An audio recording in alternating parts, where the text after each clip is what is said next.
parece, una vez que los del arte acaben con...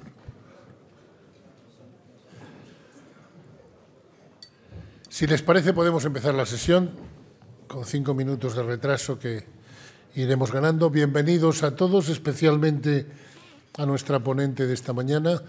José Luis Rodríguez tenía hoy un problema de última hora y me pidió ayer que en vez de acompañarles desde allá abajo, que pensaba estar, les acompañara desde arriba, que hago con mucho gusto.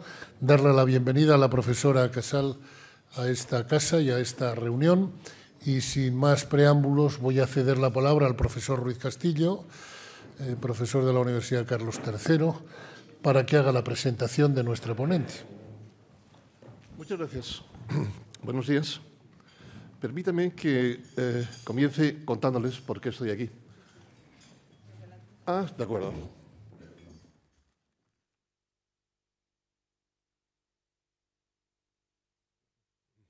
Bien, pues estoy aquí porque hace 45 años un puñado de economistas catalanes vino a Madrid, alentados por la figura de Luis Ángel Rojo, a unos cursos de doctorado que montamos sobre la marcha, y entonces tuve ocasión de entrar en contacto con Cataluña a través de ellos.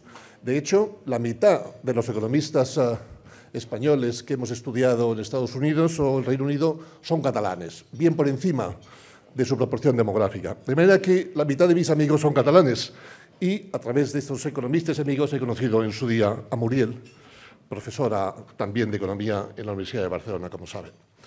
Bien, debo decir que el 80% de estos amigos catalanes, pongamos, ha sufrido un giro hacia el soberanismo y el independentismo. El 80, más o menos, las proporciones en la sociedad catalana. Me gustaría recordar que el 9 de noviembre, el otro domingo, constituyó, pienso, un acto masivo de desobediencia civil, una fiesta de la democracia. Un éxito doble de los participantes, de los votantes y de los que se quedaron en casa sin molestar, sin poner zancadillas a los otros. Es un triunfo del civismo en Cataluña y una de las razones por las cuales algunos de nosotros del resto del país les admiramos. Todo esto no es fácil de apreciar. Yo llevo 45 años en el asunto y estoy muy bien informado, pienso. Pero no es fácil, no es fácil. Ni la radicalidad de la fisura, ni el jolgorio cívico general. Tampoco, tal vez, la presión que, con seguridad, reciben los no independentistas todos los días que viven allí. En todo caso, me permito recordarles hace unos días en El País, Fernando Rey, nada sospechoso, de Valladolid, catedrático de Constitucional, nos cuenta que era un plum cake y no un soufflé lo que está ocurriendo en Cataluña. Hay que estar allí para verlo, aunque no sea de fuera, para comprender la profundidad de la ruptura y el jolgorio cívico. Bien, Òmnium Catalán se fundó en el año 61 y si uno va a su página web se declaran como una asociación cultural y política, las dos cosas. Se fundó en el franquismo y defendía el idioma catalán y la cultura catalana y las festividades catalanas y practicaba el antifranquismo. Era política desde el principio. Ahora, desde el Estatut catalán y su desastre, pues son independentistas. Tiene una doble función cultural y política, y en lo cultural es muy importante. También supongo que pienso que en lo político, pero los premios de las letras catalanas y miles de actividades de ellos son muy notables. Muriel Casals, profesora emérita de la Universidad Autónoma de Barcelona, se ha especializado en reconversión industrial, en la historia del pensamiento económico, en la economía europea. Ha sido vicerrectora en la Universidad Autónoma de Barcelona de Relaciones Internacionales. Ha estado en el Consejo de Administración de la Corporación Catalana de Radio y Televisión. Sabe de actos de esta naturaleza. Y es presidenta de Òmnium desde 2010. Es decir, está bien preparada para la sesión de hoy. Quiero decir dos cosas más rápidamente antes de darle la palabra. Algunos potentes, respetabilísimos historiadores perspicaces comentaristas de la actualidad, como Santos Juliá o Pepe Álvarez Junco, nos cuentan que la ruptura catalana es el producto de una élite, de un grupo reducido de nacionalistas que será naturalmente parte de los beneficiarios máximos si acaso cumplen sus objetivos. Pues bien, Muriel Casals es parte de esa élite. Aquí la tienen ustedes en carne y hueso, la élite responsable de lo que ocurre en Cataluña. Claro, esto es una exageración verdaderamente de un calado intelectual reducido, pero refleja el sueño de que si lidiamos con unos pocos líderes catalanes, pues será más cómodo que lidiar con 1,8 millones o 2 y pico o lo que sea, ¿no? Por eso, si atendemos con respeto su intervención, si la confrontamos civilizadamente, si aprovechamos la ocasión, podremos tender puentes con una Cataluña que ya está fuera del país. Ya lo está. Es una cuestión de tiempo. Pero claro, de lo que se trata entonces, desde esa perspectiva, es de intentar aumentar las posibilidades de un final feliz. De un final feliz que será, como mínimo, soberanista. Pero para esto, por eso, falta tiempo. Esa es mi primera de las dos últimas reflexiones. La segunda es verdaderamente agradecer a Nueva Economía Forum que nos brinde la ocasión de este debate en un tiempo en el que verdaderamente lo necesitamos, de manera que felicidades a Nueva Economía por darnos esta oportunidad. Pues, muchas gracias.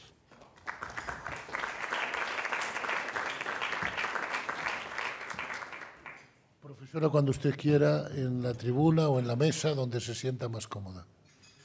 Mejor, sí. Los viejos hombres de la radio siempre hablaban de pie.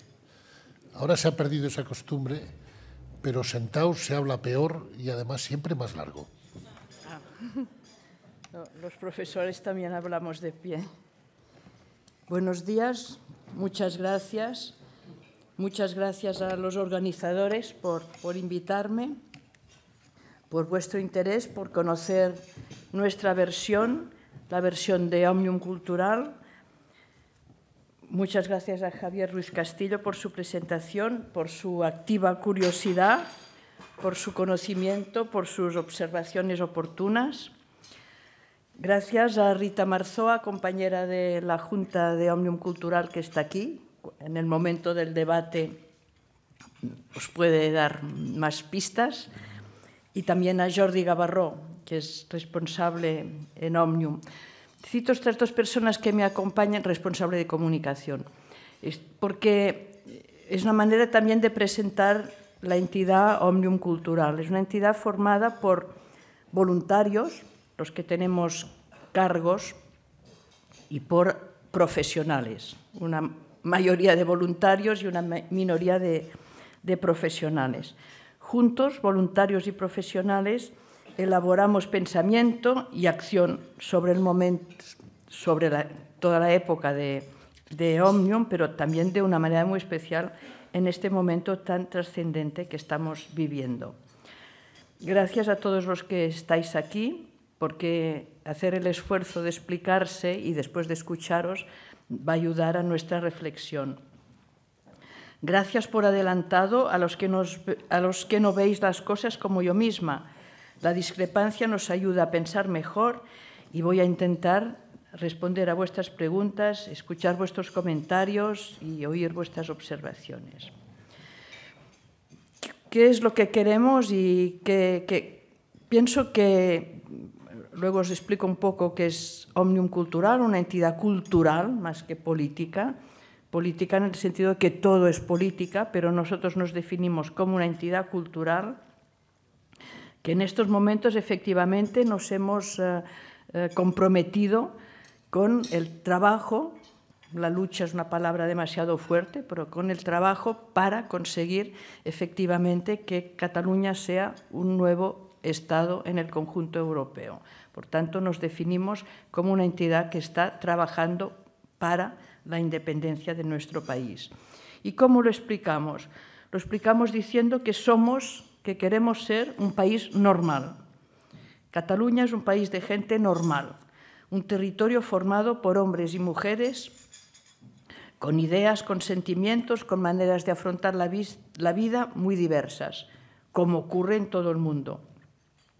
Cataluña es también un colectivo humano que se sabe, que se siente una nación. Y esta realidad la expresamos con un muy fuerte activismo popular, lo habéis visto, y también esto se ve en la composición del Parlamento de Cataluña. Hay un punto de inflexión que explica no sé si decir el auge, ¿no?, pero la eclosión del sentimiento independentista en Cataluña.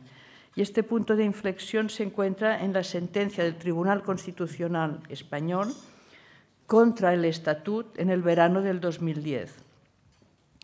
Contra el Estatut, contra la voluntad de los catalanes. En el verano del 2010 muchos tomamos conciencia de que algo estaba fallando en las relaciones con el Estado. Aquella decisión de una instancia muy respetable del Estado español, el Tribunal Constitucional, no era propia de un país normal. Tampoco era propia de un país normal la falta de respuesta del Estado español para un trato fiscal más justo, y tampoco eran normales los ataques, si queréis, entre comillas, que constantemente recibe el modelo educativo catalán. Fruto de todo esto, la mayoría social del país, de Cataluña, se ha movido hacia un nuevo consenso que se sitúa de una manera muy clara en torno al derecho a decidir. Creemos que somos una unidad política que tiene derecho a decidir el futuro, su futuro. La manifestación del mes de julio de 2010, como respuesta a lo que interpretamos muchos como una agresión por parte del Tribunal Constitucional, una agresión no tanto al texto concreto del Estatut, aquel texto había sufrido un larguísimo proceso de elaboración y un largo proceso de rebajas para hacerlo aceptable para que cupiera dentro de la legislación española. A pesar de todos estos arreglos, a pesar de todas estas aceptaciones y limitaciones, recibió un golpe por parte del Tribunal Constitucional.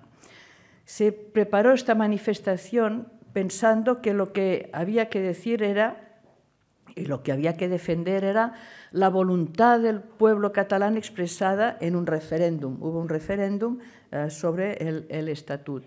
El Estatut había pasado el filtro de las Cortes españolas. El Estatut había pasado, digamos, todos los puntos necesarios para ser legal.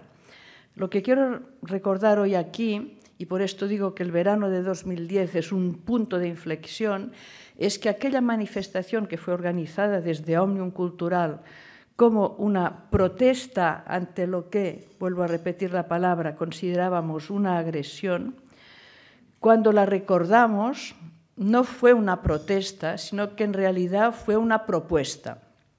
En aquella manifestación, de una manera masiva, se oyó el grito independencia.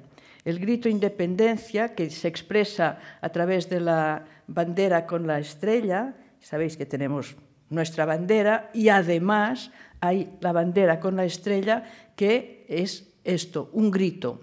Pues este grito, que había sido tradicionalmente minoritario en Cataluña, se convirtió en mayoritario. Empezó a estar en el centro de la sociedad catalana. Y personas que nunca habían pensado que irían a reclamar la independencia, empezaron a reclamar la independencia como salida a esta mala relación con el Estado español. Siguieron otras manifestaciones. Los 11 de septiembre, sabéis que es nuestra fiesta nacional. El 11 de septiembre celebramos, conmemoramos, algunos dicen una derrota, fue una derrota, pero también conmemoramos nuestra capacidad de resistencia. Pues bien, 11 de septiembre del 2012, manifestación masiva, con un lema: Cataluña, un nuevo Estado en Europa. Un lema que expresa claramente, o que expresaba ya claramente, esta voluntad. Septiembre del 2013, otra expresión reivindicación masiva, la vía catalana, que recorrió la costa catalana, 400 kilómetros de ciudadanos dándonos la mano. Y en aquel momento hablábamos de la vía catalana hacia la independencia, por tanto también muy claro. Y 11 de septiembre del 2014, el último 11 de septiembre, con una manifestación, otra vez, ya veis, hacemos coreografías más que manifestaciones, esta B baja que, siguiendo dos calles principales de Barcelona, mostraba al mundo y a nosotros mismos los colores de la bandera catalana, con una B baja que significaba voluntad de votar, queremos votar. Todas estas expresiones masivas se caracterizan porque son festivas. Se hace todas estas manifestaciones, a veces decimos estamos haciendo la revolución con la sonrisa o de la sonrisa. Esto es clarísimo. Y la última movilización que hemos vivido fue el pasado 9 de noviembre. Javier Ruiz Castillo ya nos ha hablado un poco. El 9 de noviembre hicimos algo que es un híbrido de muchas cosas, es una movilización. Quería ser el ir a votar, este ir a votar que estamos reclamando, ir a votar sobre cuál queremos que sea nuestro futuro, cuál queremos que sea nuestra relación con el Estado español. Esto fue imposible hacerlo por los impedimentos legales. El Gobierno de la Generalitat quiso mantenerse dentro de la ley, de manera que no podíamos tener el referéndum que estábamos reclamando para el día 9 de noviembre. Se encontró una salida sugerente y imaginativa. De la misma manera que nuestras manifestaciones son coreografías, nuestras expresiones populares también son imaginativas. De manera que el día 9 de noviembre lo que hicimos fue un ejercicio de participación ciudadana, usando aspectos de la ley que no habían sido puestos en cuestión por el Tribunal Constitucional, que había puesto en cuestión la ley del Parlamento de Cataluña que habría permitido una consulta popular legal. Entonces, esta movilización del día 9 de noviembre la vivimos, por un lado, como otra movilización, como de hecho, una manifestación en la que todos nos contabilizábamos, y la vivimos también como un sucedáneo del referéndum que aún no hemos podido hacer. O sea que a pesar de las dificultades, a pesar de que hasta el último momento no sabíamos qué pasaría, si encontraríamos los puntos de votación abiertos o no, 2,3 millones de catalanes fuimos a votar. Y en este sentido hablamos de éxito, de que fue un éxito. Un éxito porque expresa una complicidad muy fuerte entre los ciudadanos de Cataluña y el Gobierno de Cataluña.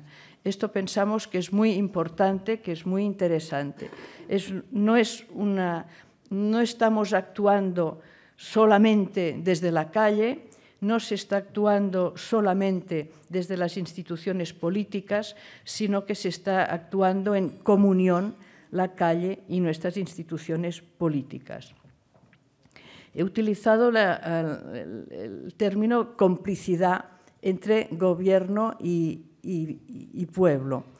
Complicidad, porque recuerdo una definición de lo que es cómplice de Joan Fuster, el escritor valenciano.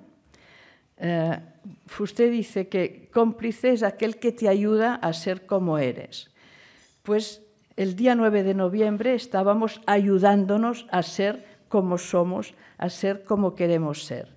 Aquel día nos sentíamos como los habitantes de un país normal que expresan a través de las urnas el deseo de decidir su futuro político. Desde Òmnium habíamos hecho una campaña diciendo votar es normal. Si queremos ser un país normal, votar es la esencia de la participación democrática y es normal.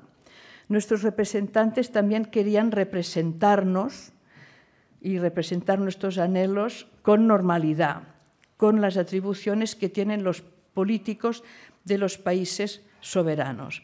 Y aquel buen entendimiento de unos con otros permitió que el día 9 de noviembre vivimos un ejercicio de soberanía. Aquel día en Cataluña no mandaba nadie más que el gobierno catalán. Nos sentíamos soberanos. Por esto, por este sentimiento de complicidad, de ayudarnos unos a otros a ser como queremos ser, el presidente y el gobierno de la Generalitat aseguraron que las urnas estuvieran en su sitio y los voluntarios, se hizo todo el funcionamiento a partir de personas que se ofrecieron como voluntarios, más de 40.000 voluntarios, aseguraron que el proceso se desarrollara con el orden y la responsabilidad que corresponden a un país democrático y civilizado como queremos ser. Javier Ruiz Castillo lo ha dicho, pero yo quiero repetirlo. Nos felicitamos y nos encontramos por la calle. ¡Qué bien! Felicidades. Hay que felicitar también a los que no quisieron ir a votar el 9 de noviembre. Muchos catalanes no quisieron ir a votar. Se quedaron tranquilamente en su casa, sin ofender a nadie y sin dificultar la actuación cívica.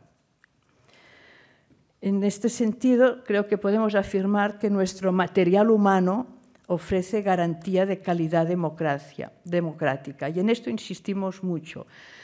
Queremos algo muy fuerte, la independencia de nuestro país, y lo queremos hacer de la mejor manera posible para nosotros y para nuestros vecinos y para el mundo. O sea que he hablado antes de ilusión, ahora podría hablar de esperanza, ¿no? Estamos llenos de esperanza. También, cuando pensamos en el pasado 9 de noviembre, nos definimos aquel día como un día en que actuamos con dignidad democrática y también un día que rompimos el muro del miedo, jugando con que era el 25 aniversario de la caída del muro de Berlín, y nosotros decíamos, estamos haciendo caer el muro del miedo, el miedo a unas instituciones que nos están negando unos derechos. Pues, a pesar del miedo, 2,3 millones fuimos a ejercer el acto de dignidad democrática que era votar. Votaban personas mayores que decían, esta vez va a ir bien. Cuando recuerdo esto, quiero explicaros que este deseo de plena soberanía viene de lejos. Ahora se expresa de una manera muy mayoritaria y muy rotunda, pero viene de lejos. Y esta expresión de personas mayores que decían, lo vamos a conseguir el día 9, era muy claro. La expresión de esperanza, los que iban con los niños, los inmigrantes que fueron a votar, no tan masivamente como hubiéramos querido. En este sentido decimos, tenemos aún trabajo que hacer, pero el inmigrante que iba a votar en un acto de decir, yo soy uno de vosotros, yo soy uno de nosotros, una manera de arraigar en el país. Los jóvenes que votaban por primera vez, se podía votar a partir de los 16 años. Otro buen recuerdo del día 9 de noviembre es la expresión de uno de los observadores extranjeros que vinieron, un francés, que al día siguiente mandó un mensaje diciendo, he visto un país feliz, un país que está caminando hacia lo que está deseando, y esto os llena, esta solidaridad, esta amistad, os da esta sensación de felicidad, de complicidad. Sabemos muy bien que lo que hicimos el día 9 de noviembre era un acto sin validez jurídica, no era el referéndum que queríamos. Sabemos que no era jurídicamente vinculante, pero también sabemos que tiene importantes consecuencias políticas y empezamos a verlo. Estamos ante un reto que es muy importante para los catalanes, para los españoles y para los europeos. El mundo nos observa con curiosidad. Una de las conquistas de estos últimos años desde la perspectiva de Cataluña es que hemos excitado la curiosidad y en muchos casos la simpatía, el interés seguro, a veces la inquietud del mundo. Estamos de una manera muy clara ante un problema político que exige una solución política y de ahí nuestro interés en que el mundo nos vea. Un problema político, sobre todo, para el gobierno español, que ha de responder a un problema que se le plantea en una parte del territorio, 7,5 millones de ciudadanos españoles que estamos pidiendo algo de una manera muy clara. Antes lo hemos dicho, 2/3 del Parlamento catalán y el 80% de los ciudadanos catalanes, o sea, los economistas estamos dentro de la media estadística, los economistas amigos de Javier, apoyan el derecho a decidir. Y si la pregunta es, ¿y usted aceptaría el resultado de un referéndum? Esto sube hasta el 90%. Todos los que queremos la independencia y los que no, somos demócratas y evidentemente aceptaremos el resultado de una consulta vinculante el día que esto pueda ser posible. Políticamente en el Parlamento se ve desde la democracia cristiana hasta la izquierda anticapitalista, están por lo que llamamos el proceso del derecho a decidir. En lo que se llama el Pacto Nacional por el Derecho a Decidir están los sindicatos, están organizaciones patronales, están todo tipo de entidades. Es una demanda transversal, absolutamente transversal. Tenemos un proyecto de futuro y este proyecto de futuro, ¿cómo se expresa? Se expresa diciendo que lo que queremos es construir un Estado dentro de la Unión Europea. Y esto lo hemos repetido insistentemente. El hecho de estar en este proceso, esta voluntad de construir un nuevo país, pensamos que es muy estimulante y que esto explica que cada día, cada semana, personas conocidas o no conocidas se vayan sumando al proyecto. Es un proyecto estimulante para los viejos catalanes, he dicho que este anhelo es un anhelo que viene de antiguo, y es un proyecto estimulante también para los recién llegados. El inmigrante que llega a Cataluña se encuentra en un país que está por hacer. ¿Y esto qué significa? Significa que en lugar de tener que adaptarse a lo que hay, tiene la oportunidad de diseñar cómo va a ser este país en el futuro. El poder poner su marca, su señal en el futuro de Cataluña. Y este entusiasmo para construir un país nuevo, un país que cuando decimos nuevo que decimos que queremos que sea evidentemente mejor que lo que tenemos, da este entusiasmo, esta oportunidad de hacerlo juntos. Y por esto, antes he hablado de ilusión, ahora diría que vamos a hacerlo juntos, es una expresión que repetimos muchísimas veces. ¿Qué hace una entidad cultural como es Òmnium en esta aventura? Pues en primer lugar porque una asociación, técnicamente somos o administrativamente una asociación con en estos momentos 44.000 socios. Vivimos, por cierto, de las cuotas de los socios. A veces dicen que todas estas entidades independentistas están subvencionadas por... No, vivimos de las cuotas de nuestros socios.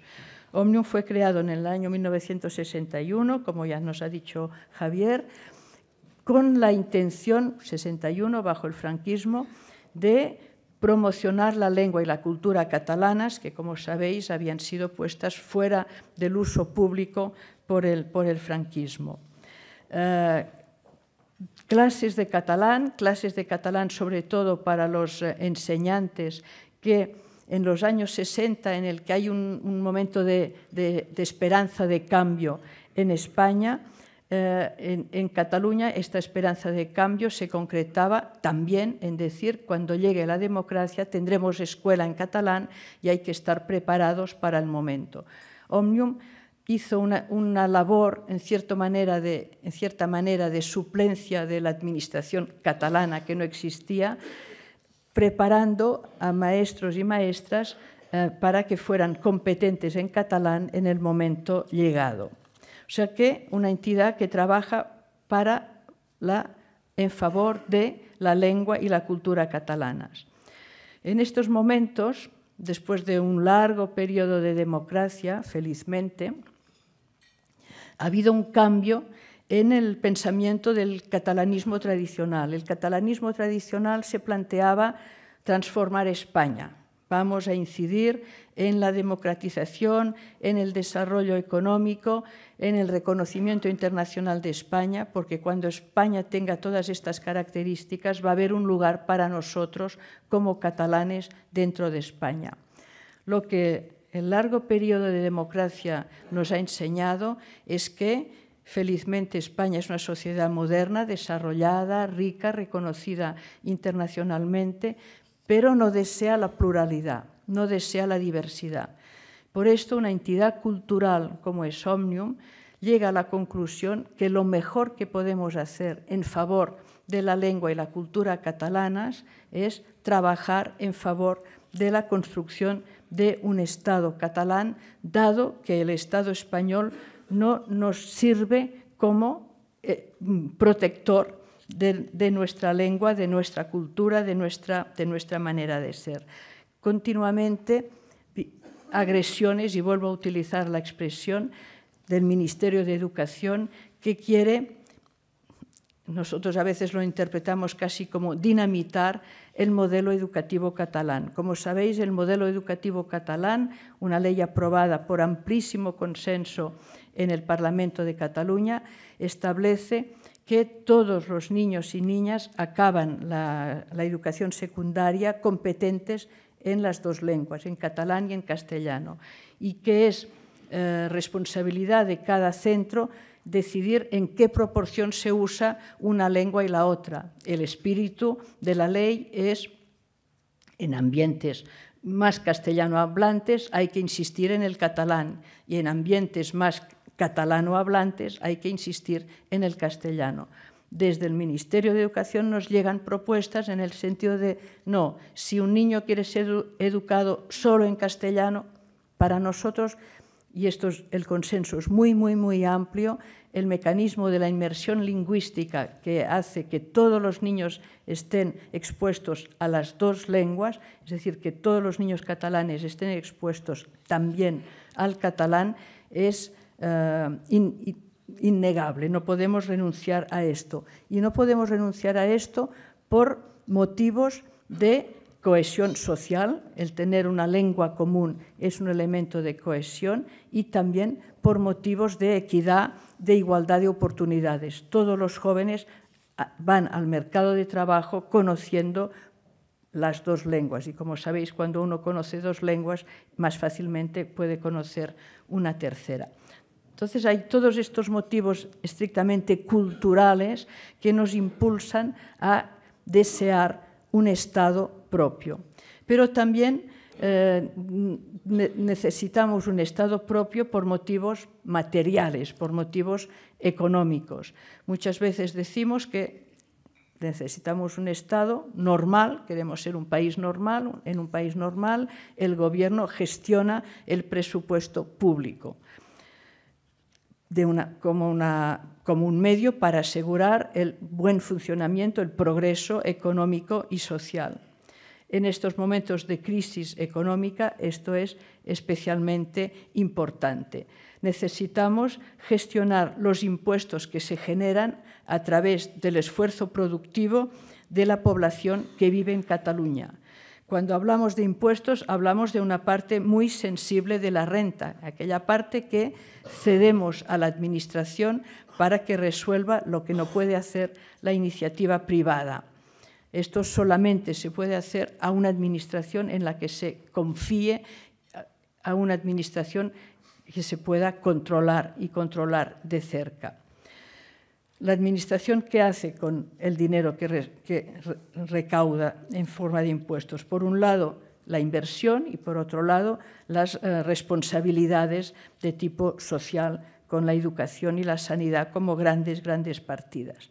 Y aquí, otra vez, la experiencia nos muestra que en lo que se refiere a la inversión pública, y es todo el tema del déficit fiscal, el comportamiento de la Administración española en lo que se refiere a la inversión, históricamente no ha sido el que merece el esfuerzo fiscal aportado por los ciudadanos de Cataluña. El tema de las infraestructuras es clarísimo. La negativa, las dificultades en construir lo que es tan claro que es necesario para, no solo para Cataluña, sino para toda la franja mediterránea y por extensión para la economía española, como es el corredor del Mediterráneo. Pero también, cuando pensamos en términos económicos, nos damos cuenta que las políticas económicas que vienen del Gobierno central no son las políticas económicas adecuadas a una economía como la catalana, una economía que podríamos definir como una vieja economía industrial.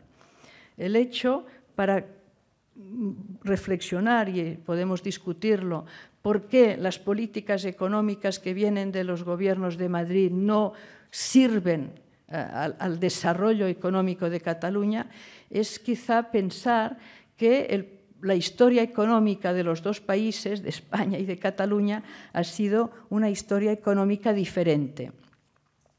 Cataluña ha avanzado hacia la modernidad lentamente, a través de un largo camino de industrialización que ha conformado una estructura de pequeñas y medianas empresas. Un proceso que arranca a finales del XVIII, pasa por un largo siglo XIX y un largo siglo XX. Digo largos porque quedamos mucho tiempo enganchados en la industria, en la primera industria de la revolución industrial, que es el textil, y que conforma este entramado de pequeñas empresas. Una economía basada en empresas pequeñas y medianas, en estos momentos la economía catalana, una economía muy relacionada con el exterior. Necesitamos del exterior tanto para la importación como para la exportación, el mercado es limitado. O sea, esta visión de que el mercado exterior es indispensable, y podríamos discutir el papel que tuvo el proteccionismo históricamente, lo dejo por si alguien... Yo soy de las que pienso que no. A veces los historiadores catalanes definen la relación de la economía catalana en España diciendo que Cataluña fue la fábrica de España, y efectivamente todo el siglo XIX y primera mitad del XX fue así. Yo soy de los que piensan que si en lugar de ser la fábrica de España hubiéramos sido una fábrica del mundo, habríamos ganado un tiempo precioso. En todo caso, el pasado es como es. En cambio, el paso a la modernidad de la economía española fue diferente, fue un paso muy rápido y hecho a finales del siglo pasado, del siglo XX. La economía española y la sociedad española pasa a la modernidad haciendo un salto un tanto brusco, en todo caso muy rápido, desde ser una sociedad agraria a ser una sociedad de tipo financiero. Estoy simplificando. Una sociedad basada en grandes empresas productoras y suministradoras de servicios de comunicación y de energía, estas grandes empresas que a finales de los 1980 se privatizan y hacen un desarrollo espectacular en el extranjero, empresas ligadas a la administración, un sistema muy diferente, un sistema económico, un cuadro económico muy diferente del catalán, ni mejor ni peor, simplemente diferente. Y quizá esta diferente historia económica puede explicar que difícilmente las dos economías se puedan desarrollar armónicamente con una única política económica. Y podríamos recordar, ¿no?, del ministro Santiago Alba a principios del siglo XX, hasta hoy, pasando por el ministro Carlos Solchaga, siempre ha habido un desencuentro entre la política económica del Gobierno central y las necesidades de la economía catalana. Por todo ello, en estos momentos decimos, pues, necesitamos de un Estado, con las limitaciones que tienen los Estados miembros de la Unión Europea, pero no más. Política económica y también qué pasa con el gasto público.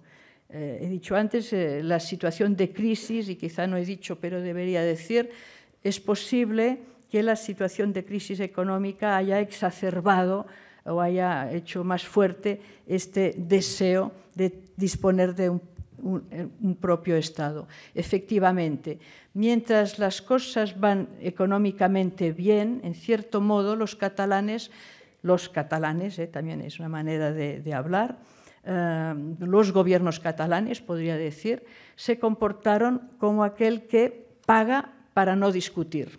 Y el tema del déficit fiscal era un tema que interesaba a los estudiosos, a los economistas, pero que políticamente se dejaba bastante de lado. Cuando hay una situación de crisis, este dinero se hace precioso. Este dinero es necesario para pagar los gastos de educación, los gastos de sanidad necesarios en Cataluña. Por tanto, cuando estamos reivindicando una soberanía para Cataluña, estamos reivindicando la autoridad política. Y esto se ve de una manera muy clara cuando reivindicamos la autoridad de la Generalitat en el sistema educativo. Antes he dicho un poco estas heridas que recibimos para nuestro modelo educativo. Esto hace que Òmnium Cultural se encuentre con otras entidades del mundo educativo en una plataforma en defensa clarísima de la escuela y del modelo educativo catalán.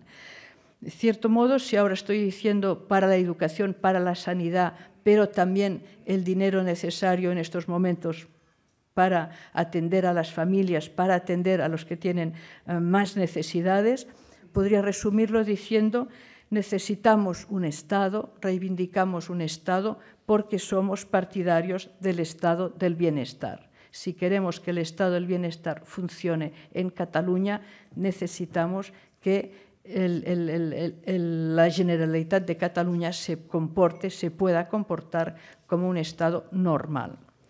Y finalmente,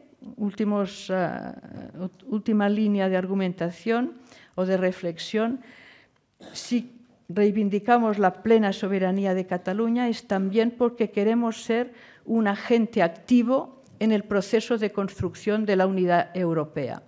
Por esto, cuando decimos queremos, y la manifestación del año 2012 fue muy clara, ¿no? Queremos ser un nuevo Estado dentro de Europa. Europa, un poco como Cataluña, está también en construcción, está por hacer, no pasa por sus mejores momentos. Pero el sentimiento europeísta es mayoritario en Cataluña y estamos pensando de una manera amplia en nuestro papel en la construcción de esta Europa del futuro, que también queremos mejor de lo que es ahora mismo. A esta Europa del futuro le queremos aportar nuestra dosis de diversidad. Los europeos estamos muy orgullosos de que somos un continente diverso, que cada 200 o 300 kilómetros cambiamos de lengua, cambiamos de manera de cocinar, nos sentimos los catalanes responsables de una parte de esta diversidad europea.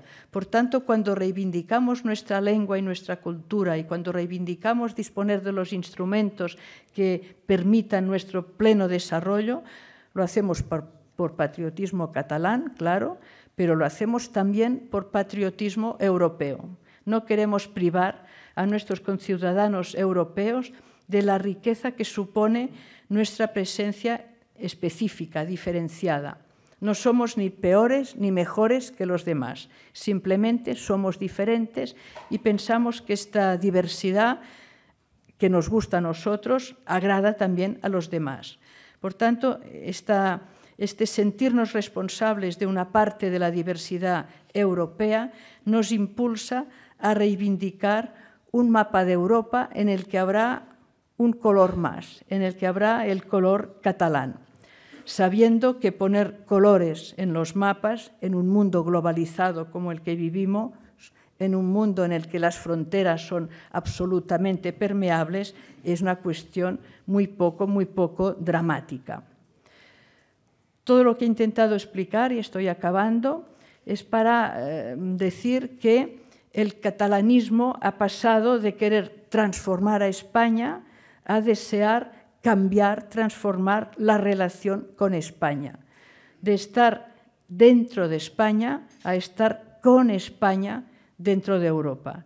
Queremos ser un miembro más de la Comunidad Europea, queremos ser un buen vecino de España.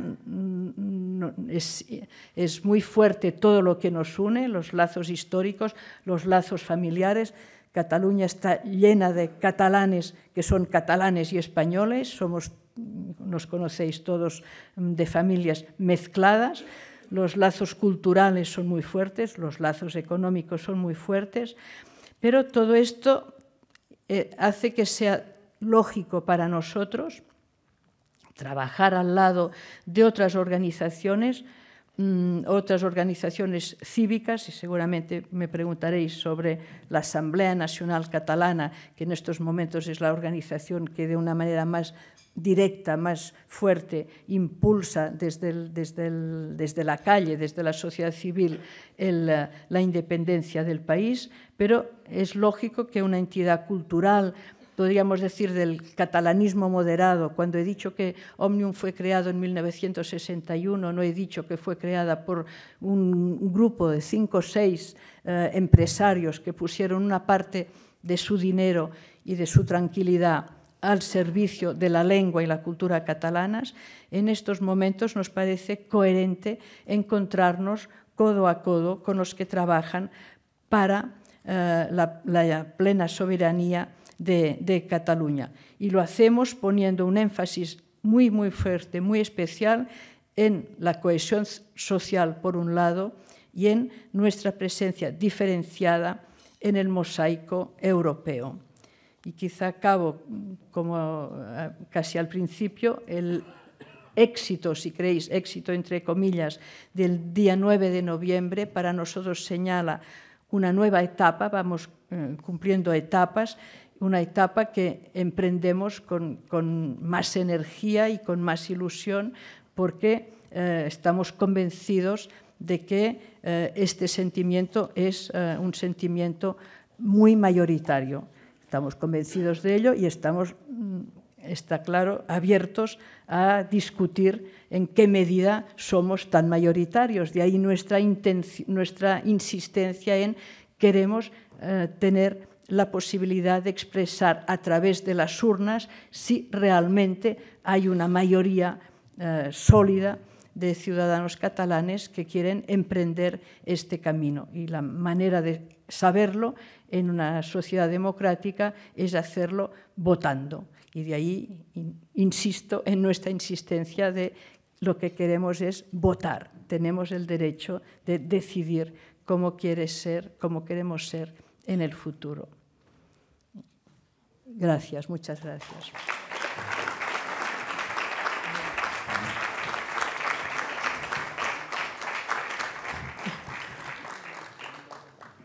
Bueno, yo me encuentro en una situación imposible porque tengo 20 preguntas y 12 minutos. Creo que no hay precedentes de responder. Le ruego a la profesora Casal síntesis. Sé que es muy difícil que un profesor sea sintético, pero yo lo sé, pero se lo ruego. Voy a ir, no he agrupado por temas porque el tema es monográfico. ¿Ve usted alguna forma que permita a los catalanes alcanzar sus fines sin dejar de formar parte de España? ¿Qué debería hacer España para ello? Esto lo hemos intentado mucho tiempo, ¿no? España debería ser un país plural, un país multinacional. Parece que esto es muy difícil. El moderador no tiene opinión. Al margen de lo que pueda tener el proceso de recurso del Estatuto de Lamentable, ¿cuáles son los recortes, las frustraciones que el Constitucional impuso al Estatuto del 2006? Uno muy concreto. En el Estatuto del 2006 decía: todos los ciudadanos catalanes tienen el derecho y el deber de conocer el catalán. El recorte del Constitucional decía: todos los catalanes tienen el derecho y el deber de conocer castellano, y solamente el derecho y no el deber de conocer el catalán. O sea, ponía las dos lenguas no en igualdad, sino una era derecho y deber y la otra era solo derecho. ¿Y algo más? Bueno, como me decía tan rápido, más recortes. Más recortes.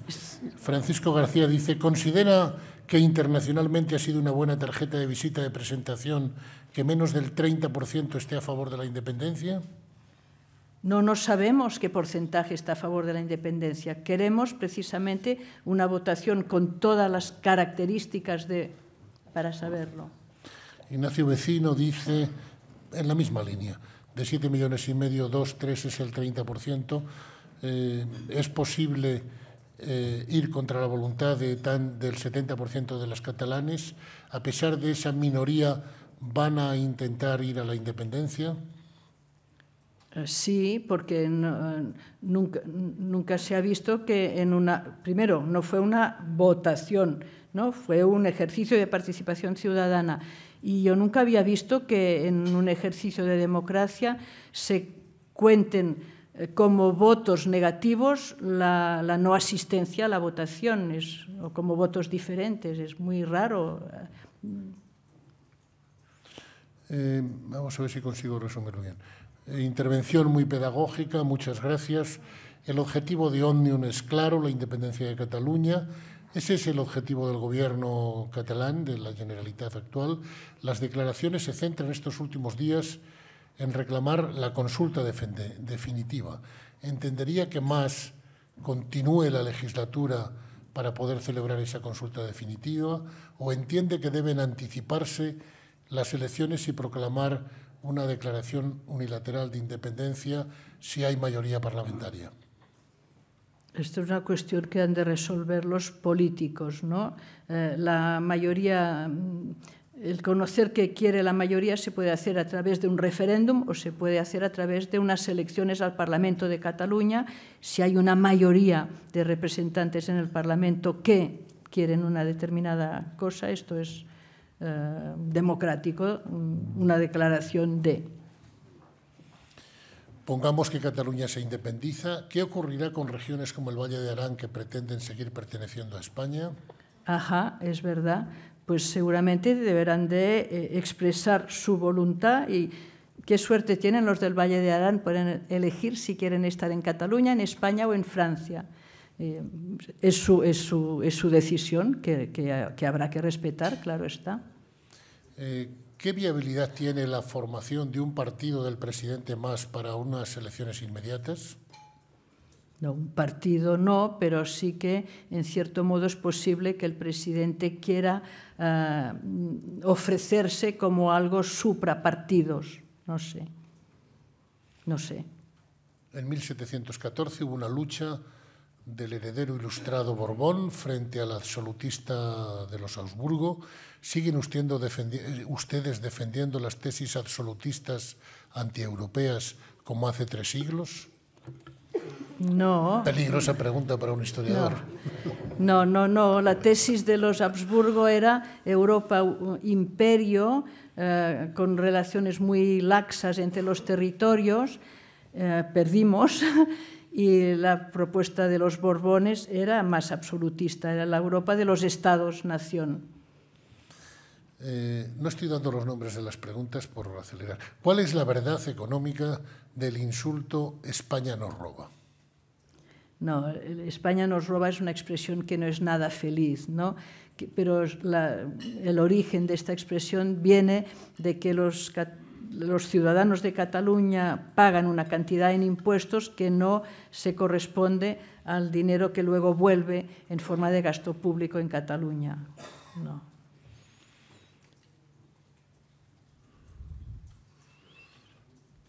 Son 17.000 millones de euros cada año, o sea, es mucho dinero. Sois más ricos.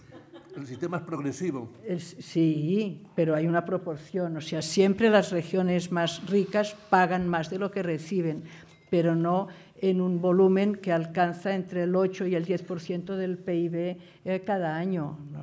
La progresividad es buena, pero no hasta el extremo de que después de haber ejercido la progresividad, las escuelas catalanas tengan menos recursos que las escuelas de regiones que reciben subvención. Esto no ocurre en ningún sitio del mundo. ¿Cómo interpreta una querella ordenada por el fiscal general en contra del criterio de los fiscales catalanes? Bueno, supongo que el criterio de los fiscales catalanes hay que interpretarlo como que forman parte de esta mayoría de catalanes que ven las cosas diferentemente de cómo las ven instituciones políticas españolas.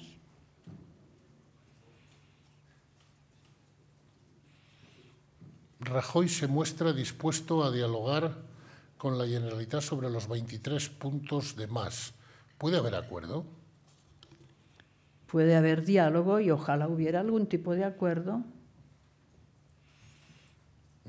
Adolfo Izquierdo, que pregunta sobre la querella, ¿qué pasos debe seguir más ahora, a su juicio, en el camino hacia la independencia? Bueno, el paso importante para nosotros es el de ver efectivamente qué mayoría hay en favor de la independencia. Por tanto, el paso primero es una votación clara sobre el tema. Aquí hay soy hijo de madre catalana, de padre castellano, mi vida ha transcurrido en Castilla y en Cataluña y el futuro de Cataluña y de Castilla me concierne intensamente. Ahora no resido en Cataluña. ¿Por qué no pude votar y sí vota un recién inmigrante? Porque en este ejercicio de participación ciudadana, que no una votación estricta, quizá aquí los políticos sabrán contestar mejor, se primó la residencia y se votaba con el carnet de identidad y lo que valía era la dirección del carnet de identidad. Fue una manera para que este ejercicio de participación ciudadana fuera lo más limpio desde un punto de vista democrático. ¿Están conscientes de que permitir la secesión de Cataluña significaría la de otras regiones y, a su vez, la secesión de los ayuntamientos catalanes que no deseen pertenecer a la nueva República Catalana? No, lo de los ayuntamientos esto no ocurre, ¿no? En un país que tenga agujeritos porque si algún ayuntamiento no quiere.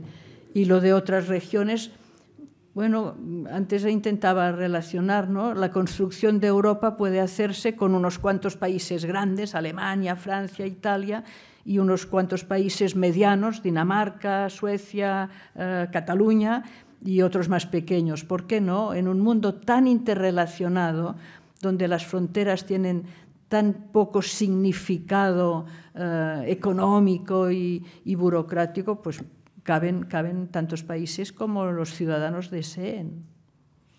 Aludió usted a las dificultades para la movilización de estos 3 años. ¿A qué dificultades se refiere? ¿No son ustedes el establishment catalán, la élite?